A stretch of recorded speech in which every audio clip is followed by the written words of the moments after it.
Hi and welcome to the Ruby Tuesday. My name is Ruben and this is my review for Netflix's original movie, Paddleton.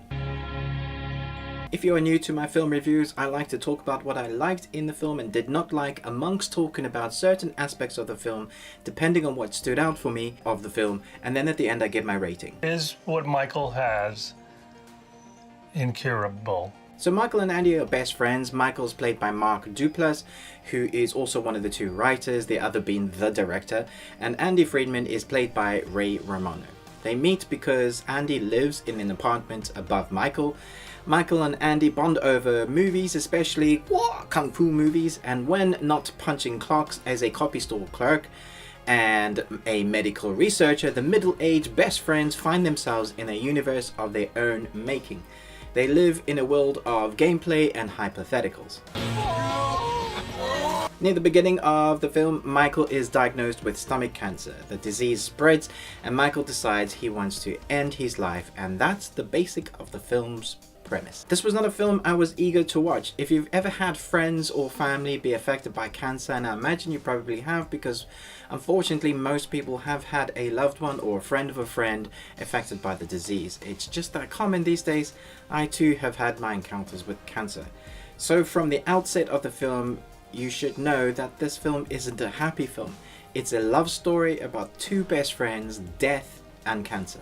And I wasn't even sure I wanted to brave this one, but I did. Let's talk about the acting for a moment, because that is what drives this film forward. I wasn't sure what to expect with Ray Romano in this role. My frame of reference for him comes from his voice acting as Manny. Well, Ellie giggled, and then she wiggled. In the Ice Age films. I do love his voice, I do love the character of Manny, but of course he was also great in The Big Sick. That movie was excellent, and he's also great in Everybody Loves Raymond. And I think most people will know him from that. He played in that character, I think Frank, for 9 years.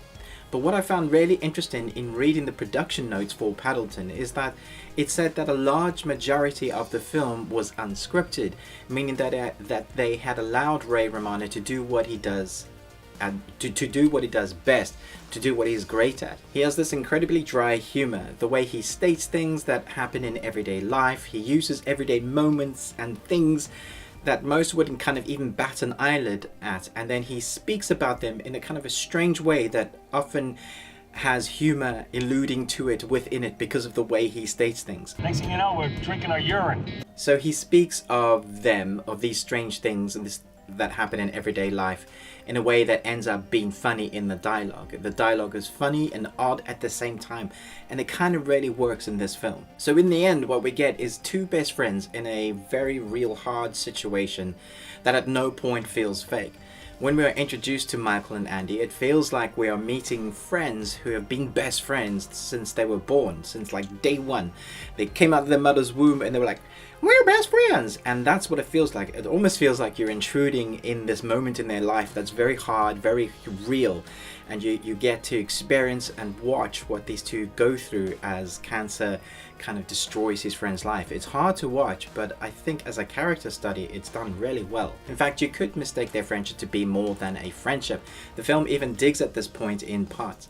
I did find this movie quite tough to get through though. These two characters don't do much of anything in the film.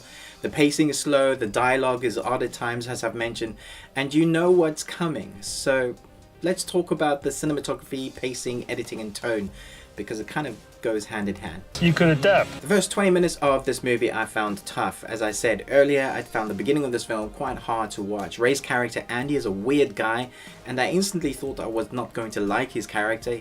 He likes what he likes, he dislikes small talk. He knows what he knows. He's that guy that's kind of set in his ways, and he's probably not ever gonna change. If you met him in the street, it might be pretty tough to strike up a conversation with this character. Small talk with him is very awkward. People don't know how to relate to him because he's very unrelatable at times. If I didn't know better, I would say that he's on the autism scale. I have a close family member who is on the autistic spectrum, and there's a lot of traits that his character shows that I thought, he may be autistic, but the film never alludes to that. So he is just a strange, odd guy that people don't know what to do with. It's just the way he is. The film throws you into the life of these two with this dying man, and you have to figure out along the way what makes them tick, who they are as people. Right from the outset, there is this mood that runs through the course of the film. You know where the film is heading, you know where it's leading, you know what's going to happen. So even when there are lighter moments, that which you do get with Ray's kind of comedic timing, there is this foreboding feeling in the background of the film. So as you start watching the film, you think to yourself, the last thing I want to do is watch a film about a man who dies from cancer. However, if you give the movie and characters some time, you'll find that even though it's slow and basically shot in 2 locations, you'll find that the credits are rolling because somewhere along the line you got dragged into the characters and their story. The cinematography and camera choices work well in this. There are a lot of close-ups in amongst standard filming techniques. It works hard at placing you in the life with these 2 protagonists, and I think it achieves that. It did for me. There was a moment where I found myself totally drawn into these 2 characters. I found myself invested, which I said to myself at the beginning of the film probably wouldn't be able to, the film wouldn't be able to achieve. I didn't think it would do that. I didn't think I was going to be drawn into this, but I was.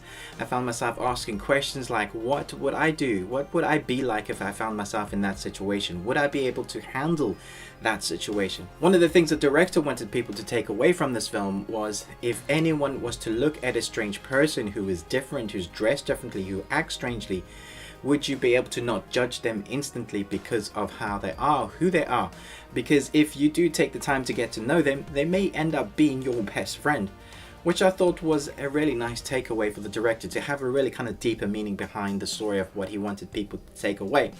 But I think the film has so much more to offer than that. It's a character study on what it looks like to suffer with a debilitating disease, while to die with one. It asks moral questions about the value of life. Should we be allowed to choose when we die? How quick we are to judge others? There's a lot going on in the background of this kind of moment, this last moment of this guy dying from cancer, and it was actually quite precious to watch. Paddleton is slow to grip at first, but you might finish with a lump in your throat. It's acted well, there's a story told in a way that I kept wanting to know how it was going to end, even though I knew how it was going to end. That's a clever way of storytelling. But having said that, I don't know that I'll ever want to go watch it again. Because of the content, I found it hard to get into the first time. I did get dragged into their characters, but I don't know if I want to put myself through that again, if that makes sense.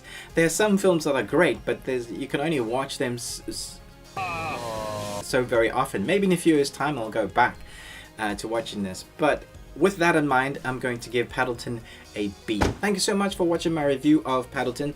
Sorry I've not uploaded more reviews in the last 9 days. It's half term here and I've been spending some time with my 2 teen boys and gaming. Of course, I have to do some gaming, and I do some gaming reviews. I'm busy working through Metro Exodus and Far Cry New Dawn. I hope to have those reviews up in the next week, as well as a review for The Boy Who Harnessed the Wind. That'll drop with Isn't It Romantic next week as well. So I've got 4 reviews coming to the Review Tuesday. My elder son did a first impressions review for Crackdown 3. He wrote, scripted, edited it all. So when you see that, please do show him some love and share it, like it, and watch it. I'm sure he would really appreciate that. And most of all, until next time, live long and Tuesday.